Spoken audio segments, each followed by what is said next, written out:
We are back once again for a brand new series, Home and Away, based around the Canadian national team. And today we are doing our midweek review, wrapping up the Champions League, the Europa League, Europa Conference League, even Theo Corbeanu playing for Sheffield Wednesday. And of course, we are talking about all of the Canadian players who were away from the national team. And this is all about the series, guys. We are going to be doing a midweek review every time there's a European week. And we are going to be talking about how those players performed midweek. And we'll also be doing an episode on Mondays, wrapping up how players had played on the weekend for their club sides. But we're going to jump straight into things, guys.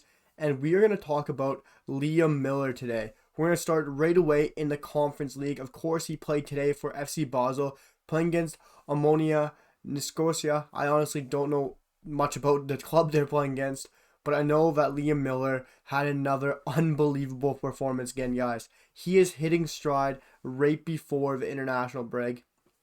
John Herdman's going to have another headache of who to choose. And with all the systems John Herdman's experimented with, the 3-5-2, the 4-4-2 with Fonzie and David up top last break when all of our injuries were occurring. And Liam Millar is now giving John Herdman another player to think about. Liam Millar has been unbelievable when this period with FC Basel, and he's looked fantastic. Today he scored an absolute beautiful goal with his left foot, swinging it in bottom corner, beautiful finesse goal, and it was fantastic to tie the game for FC Basel, earning them a point in the Europa Conference League. Without him, they wouldn't have escaped with a point, and that was a massive point for FC Basel. And Liam Millar has been a massive part in this FC Basel team. And he continues to do it, picking them up a point against Omonia. And that was an amazing result for them and an amazing performance for Liam Millar, showing why he should be picked for the Canadian national team and why he should be thought about being in the starting 11. Look at our forwards now. You got Liam Millar on the left. Alphonso can play on the left now that we have Sam Adekubi playing in a top league, playing very well. You can have Alphonso on the left, Liam Millar, Theo Corbeanu, who I'll talk about in a second. We also have the likes of Jonathan David, Kyle Larin, Tajon Buchanan, who's ripping it up for New England going into the playoffs. And we just have so much quality up front now. That's not even talking about our brand new striker who just became Canadian of today, guys. I'll have a new video out on that sometime today. Of course, this is coming out a day after the really signing or nation change, I guess you could say, of our new striker. But yeah, Liam Millar is really putting a stamp into this team, and hopefully John Herdman gives him a look in and starts to play him a bit more. And Daniel Jabason might be also coming into the team, and we got to get him cap locked and get him into the side. But guys, moving away from the Europa Conference League and moving away from that 1-1 result for FC Basel against Omonia with that Liam Millar goal, we're going to go straight into the Champions League where Bayern Munich thrashed Benfica, really bouncing back from their result and the week on last week. And Alphonso Davies was a massive contributor to that, picking up an assist for Leroy Sané's goal after getting substituted for the American Omar Richards. And Alphonso Davies was brilliant once again. Guys, I won't talk about Alphonso too much because we know he is world class, the best left back in the world for me. And there is nobody who could change my mind on that. Alphonso with another amazing performance once again. And he is playing brilliantly for Bayern Munich, as we all would hope and would expect. And Alphonso is shining for Bayern Munich in their 5-2 win against Benfica. And another player who doesn't stop scoring, doesn't stop playing unbelievably, is Jonathan David, helping Los Lille, his club, in the Champions League, pick up a 2-1 win and 2-1 result over Sevilla after going down 1-0 15 minutes into a Lucas Ocampos goal, and it wasn't looking good for Los Lille. And then you saw Jonathan David step up to the penalty spot, buried away, and that's when things really turned the table for Los Lille.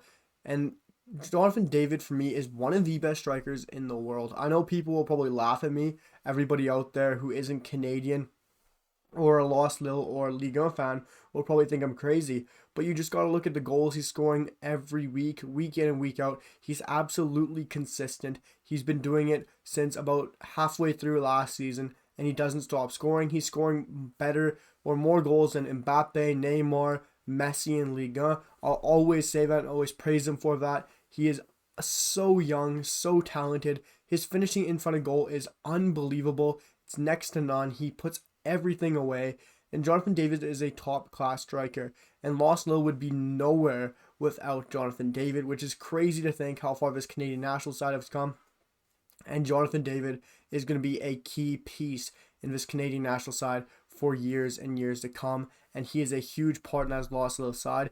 And hopefully he can get himself a transfer come next year. But Jonathan David did pull back the result and help Lost Lille get a 2-1 win over Sevilla. But guys, I'm going to quickly touch on Besiktas versus Sporting Club. Of course, we had our man Kyle Larin participate in this game. It was unfortunate to see him and Atiba. Atiba was injured last international break, but Atiba and Kyle Larin, of course, do play for Besiktas, and they did lose 4-0 to Sporting. Wasn't a terrible performance from Kyle Larin. Wasn't the best. Of course, Atiba and Larin both getting subbed off in the 61st minute.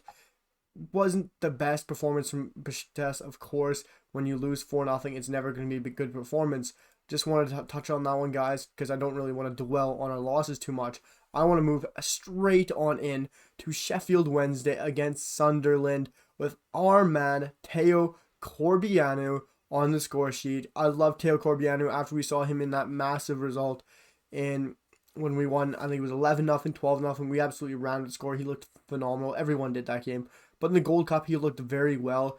And he's looked very good when he has performed for Canada. And I love the way he plays. He's a very tall winger, very built winger. He can probably play up top as well, but we really don't need a striker. He's going to be amazing on the right-hand side. When you have Theo Corbeanu on the right-hand side with Tejon Buchanan, and then you have Alphonso and you have Liam Millar on the left. This Canadian team attack is better than most European teams' attacks. And I'm going to say that, and I really do mean it, because these players are so young, so much potential, and we're going to have an unbelievable attack force, because of course we already do. And Theo Corbeanu got on the score sheet against Sunderland, having an assist for Cambry and getting a goal assisted by Lee Gregory. Theo Corbeanu kicked off the scoring in the 11th minute for Sheffield Wednesday and also got the next assist for the next goal for Cambry. Theo Corbeanu's looked fantastic. I really love the way he plays, and I hope Herdman will call the likes of Theo Corbeanu. I hope he'll call Liam Millar and all the other forwards up this coming international break. We've already seen the U.S. team get called up. I'm itching and waiting to do a reaction video on when John Herdman calls up the side. It will be very interesting to see who he takes and who he leaves off. But Theo Corbeanu has to be a name that is on that team. And I really would love to see Theo Corbeanu just be there, just be with the team, be in the atmosphere. If someone goes down injured, he's going to be there, and he is a quality player to step in. He needs to get minutes with the national team, and he needs to get experience. So I think now is the time to get him in to the World Cup qualifying. But before I end up and wrap up the home and away for this episode, guys, I just got to step in and talk about the final between Toronto FC and Forge. It was an amazing game, and it finished 2-1. We saw our man Jacob Schaffelberg get on the score sheet with an amazing assist from Richie Larea. And it was a great game, and I will be covering some more CPL. I had a comment about that, and I think it was very interesting, and I should really do some more CPL. I'm going to focus my home part of my home and away sections will be around the MLS, our Toronto FC, our Montreal, and our Vancouver, and our CPL league. And away will be all of our players who are away abroad, playing away from the national team, and where I highlight how they're playing for their club. And guys, I'll just give you a rundown on the schedule for the home and away series. It'll be more than likely when there's a European week, like a Champions League, Europa League, and Conference League week. It'll be probably a Friday episode after the Conference and Europa League is done. And then we will have a weekend wrap-up on the Monday, wrapping up how they did for the clubs on the weekend in their league games. And then during the week, it'll be a midweek wrap-up talking about how they played in Europe for their club side. But guys, I hope you guys enjoyed the video. Hope you guys stuck through to hear about the schedule and how I'm going to run things for the home and away. Hope you guys really enjoyed the Canadian content. I love pumping out Canadian content. It is the best content to make. We have the international break creeping up on us right away. I'll be in Edmonton to watch the games. They're going to be amazing. I'll give you guys the best content possible. And hope you guys enjoy the new series, Home and Away. please drop a sub and drop a like if you enjoyed the video and the content. It really means the world to me and really helps you out in the algorithm. Let me know what you guys think down below in the comments, and I'll see you guys for the next one. Peace.